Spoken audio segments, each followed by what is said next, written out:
Okay, so what I've got going here is kind of a test demonstration of different agitation methods for these Minox developing tanks. The first roll, I was doing color. I'm still doing color. The first roll I did, the first about that much, 7 or 8 photos, came out really light, kind of not at all. And it seemed like it was a progressive thing. Like from there, they kind of faded in and got better. And I had read somewhere else that someone had a similar problem. I don't remember if they were doing color or black and white, where their first couple of photos weren't coming out. And I believe it was Jimmy Lee or Jimmy Lai was talking about how the chemical flow and agitation on these things is awful. And I totally agree. The tolerance between this helix and the wall here is very, very close. Somehow it slides nice and smooth, but it takes time just for water to flow all the way down and back up.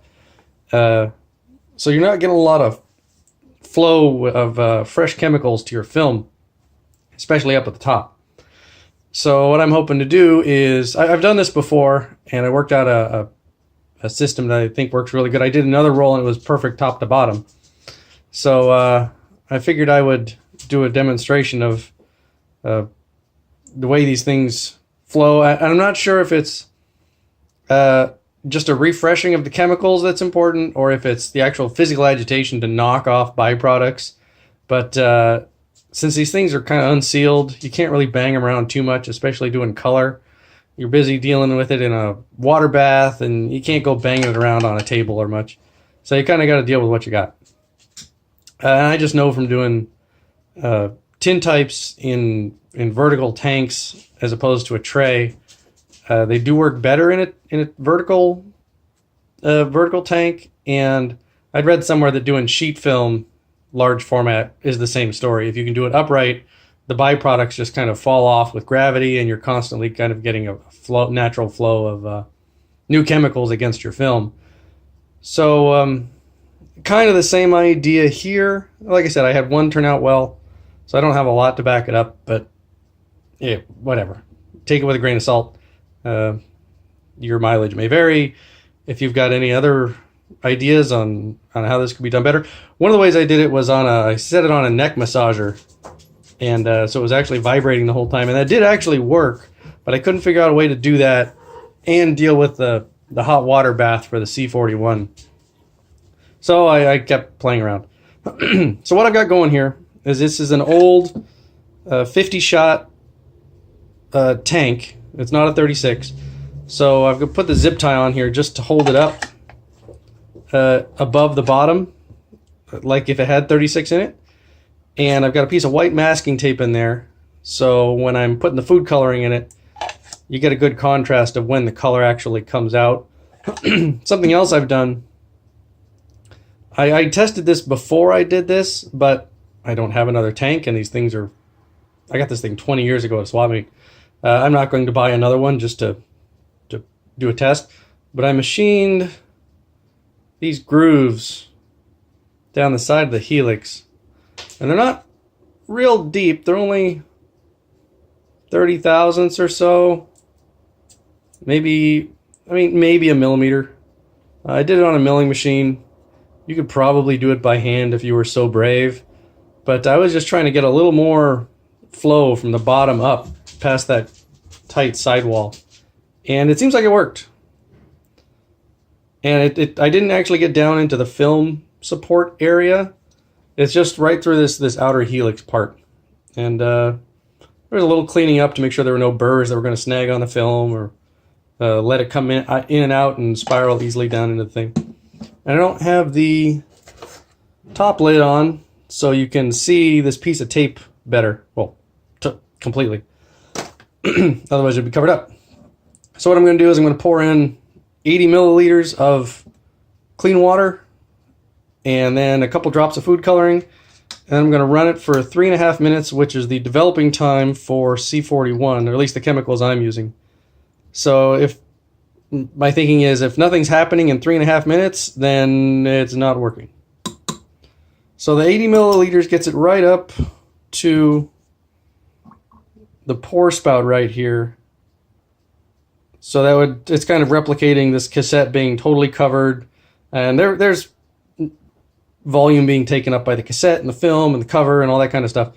So we're just kind of playing here. That's a little much. Let me pour off a little tiny bit. Actually, let's do this.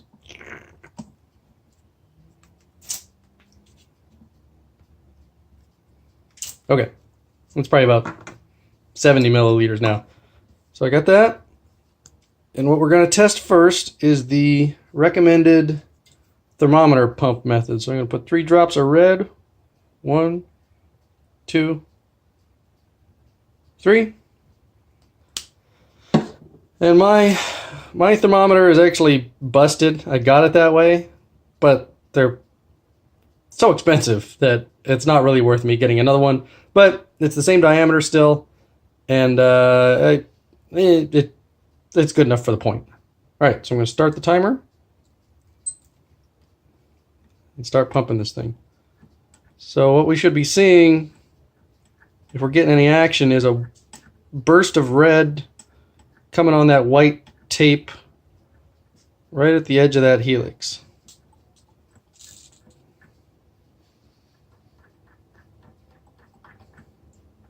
I'm going all the way down and all the way up on that pocket in there.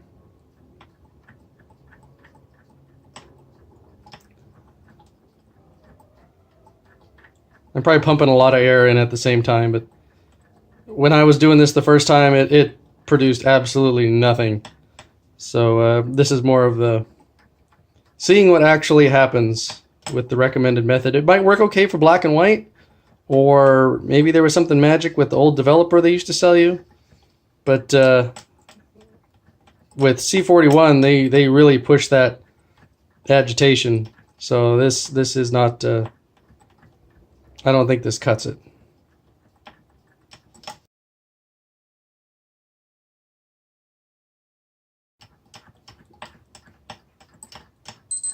And there we are. Nothing. See, the color's in there. It's just not making it anywhere. Let's rinse off that precious broken antique. Dump this out. Let's show it dumping out just to see how much red was actually in there. Where are you? There it is. Okay, here we go.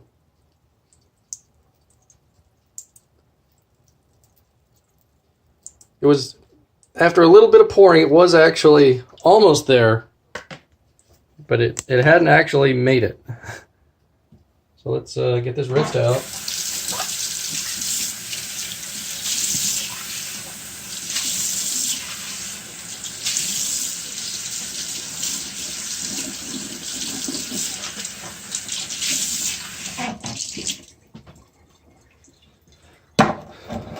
Okay, stage 2. Let's get another.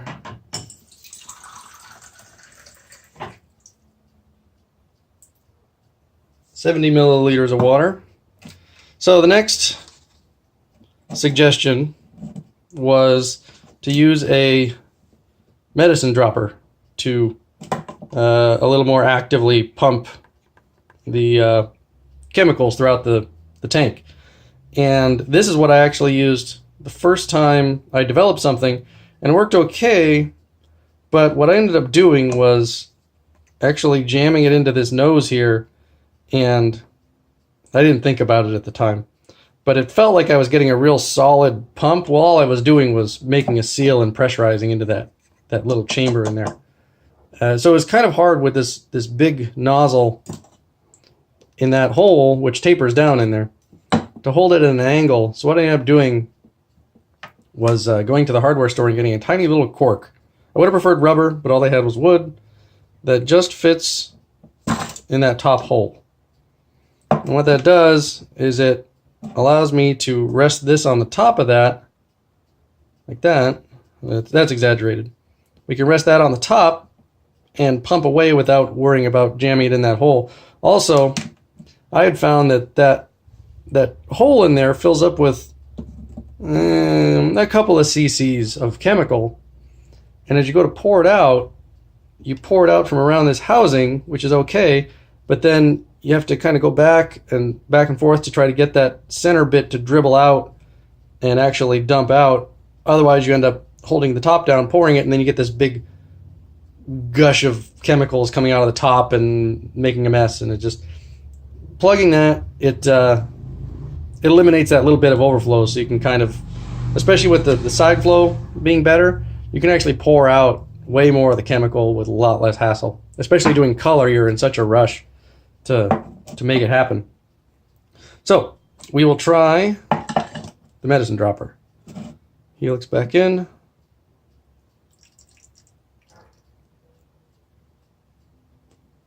These 70 mils of water right up to the little spout, hopefully.